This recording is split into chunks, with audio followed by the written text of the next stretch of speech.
Hi viewers, welcome to Andhra Prabha. నేను మీ ఉమా. ఈరోజు మనతో పాటు ఉన్నారు మన చైల్డ్ ఆర్టిస్ట్ ని చూస్తున్నాము. ఈరోజు హీరోయిన్ కూడా అయిపోయారు, ఎవరో కాదు దీక్షా ప్రభాకర్. తనతో మాట్లాడదాం. Hi. Hello. So already Nandi award కూడా మీరు ఆల్రెడీ తీసేసుకున్నారు. సో మంచి యాక్టర్ అని మా అందరికి తెలుసు. సో ఫస్ట్ డెబ్యూ హీరోయిన్ గా ఎలా ఉంది? చాలా కొత్తగా ఉంది, కొంచెం నర్వస్గా ఉంది. అలా మీ అందరి సపోర్ట్తో maybe I I want entertain everybody. So మీరందరూ సపోర్ట్ చేస్తూ ఉంటే బై గాడ్స్ గ్రేస్ ఎంటర్టైన్ చేస్తూ ఉంటారు.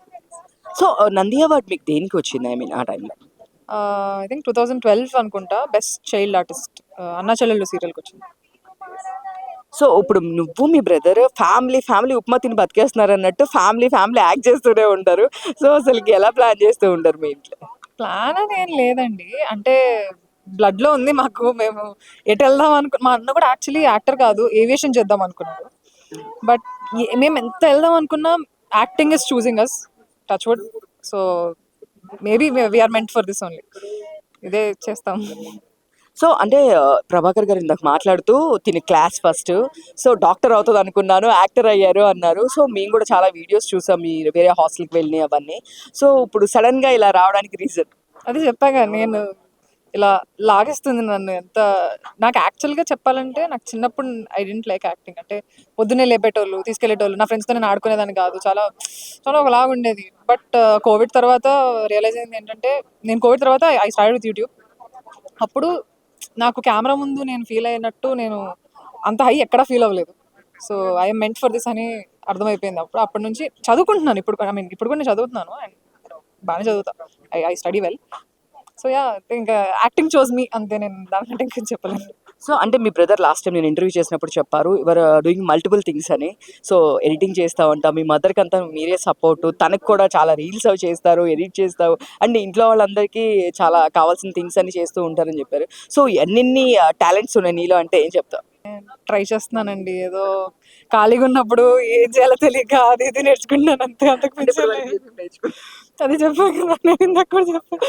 ఇప్పుడు ఇది పెట్టి రోజు వాళ్ళు ఇక్కడ డాన్స్ ఇక్కడ ఫైట్ అది ఉంటుంది కదా, చేస్తారేమో. బట్ చేస్తానండి బాగానే. కెమెరా డిపార్ట్మెంట్ తప్ప మిగతా అన్ని బాగానే టచ్ ఉన్నాయి, అంతే. I dance, I sing, I edit, I direct, I act, I wrote. So చూస్తే కనుక అప్పుడు మీ బ్రదర్ ఆల్రెడీ హీరోగా లాంచ్ అయ్యారు, చాలా నెగిటివిటీ ఫేస్ చేస్తూ ఉన్నారు అండ్ మనం చూస్తూ ఉన్నాము. సో అలాంటి టైంలో మీరు మళ్ళీ హీరోయిన్గా వస్తున్నారు. సో మీరు ఏమైనా భయపడలేదా? అంటే చాలా నెగిటివిటీ ఇట్లా ఉంది, చిన్నదాన్ని కూడా చాలా ట్రోల్ చేస్తూ ఉంటారు, ఎక్కువ ట్రోల్ కూడా మీరు చూస్తుంటారు మీ బ్రదర్ వీడియోస్ కానీ ఇవన్నీ. సో మీ దగ్గర వచ్చేటప్పటికి మీరేమైనా ఇన్సెక్యూర్ ఫీల్ అయ్యారు, అరే ఎందుకు నేను మళ్ళీ వస్తే ఇలాంటి ఏమైనా ఫేస్ చేయాలని? అండ్ మీ ఫాదర్ మీకు ఇచ్చిన సజెషన్ ఏంటి? డెఫినెట్గా కొంచెం అయితే ఉండింది, ఏమో ఎలా ఉంటుందో, ఎలా రిసీవ్ చేసుకుంటారేమో అని. But at the end of the day మన టాలెంట్, మన హార్డ్ వర్క్, మన డెడికేషన్ మీద మనకి గ్రిప్ ఉంటే అవన్నీ మనం పట్టించుకోము. ఇట్స్ ఆల్ నా ఆర్ట్ ఏంటి, నా వర్క్ ఏంటి అనేది నేను చూసుకుంటాను, అంతే. సో అంతగా ఏమో ఐఎమ్ హోపింగ్ నా వర్క్ అందరికీ నచ్చుతుంది, నా వర్కే మాట్లాడుతుంది అనేది నేను కోరుకుంటున్నాను, అంతే. సో అంటే మీరు స్టోరీ అసలు వినలేదు, ప్రభాకర్ గారే విని డైరెక్ట్గా చెప్తే చేశారు అని. మీరు చేసేటప్పుడు ఎలా అనిపించింది? అంటే ఎవరైనా ఒక బబ్లీ క్యారెక్టర్, ఒక మంచిగా ఒక లవ్ మూవీలో హీరోయిన్గా రావాలని ఎక్స్పెక్ట్ చేస్తారు, బట్ మీరు చూస్తే ట్రెడిషనల్ వేలో కనిపిస్తున్నారు. సో మీరు ఐ మీన్ చేసేటప్పుడు ఎట్లా ఫీల్ అయ్యారు? అంటే ఐఎమ్ వెరీ రూటెడ్, నాకు నేను చెప్పుకోకూడదు కానీ నేను చాలా ఇలానే ఎక్కువ, నేను బయట కనపడినా ఇలానే కనపడతా ఉంటాను. సో ఏమో, for debut it's a very good film అండి. ఫస్ట్లో బబ్లీగానే ఉంటుంది క్యారెక్టర్, లవ్ ఉంటుంది, లవ్ ట్రాక్ ఉంది, నాకు పెళ్ళి కూడా అయింది అందులో. సో తర్వాత ఫాదర్ ఎమోషన్, ఫ్యామిలీ ఎమోషన్ అనేది తర్వాత స్లోగా ఒక లవ్ మ్యారేజ్ వల్ల ఎలా ఎఫెక్ట్ అయింది అనేది సినిమా. సో చూస్తారు. అంటే మీ మదర్ చూసి ఏడ్ చేశారు అని చెప్పేసి నేను విన్నాను షూటింగ్ టైంలోనే. సో ఎప్పుడు ఎలా జరిగింది?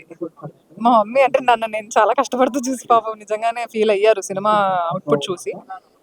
అలానే ఆడియన్స్ కూడా కనెక్ట్ అయ్యి ఆడియన్స్కి కూడా నచ్చుతుందని కోరుకుంటున్నాను.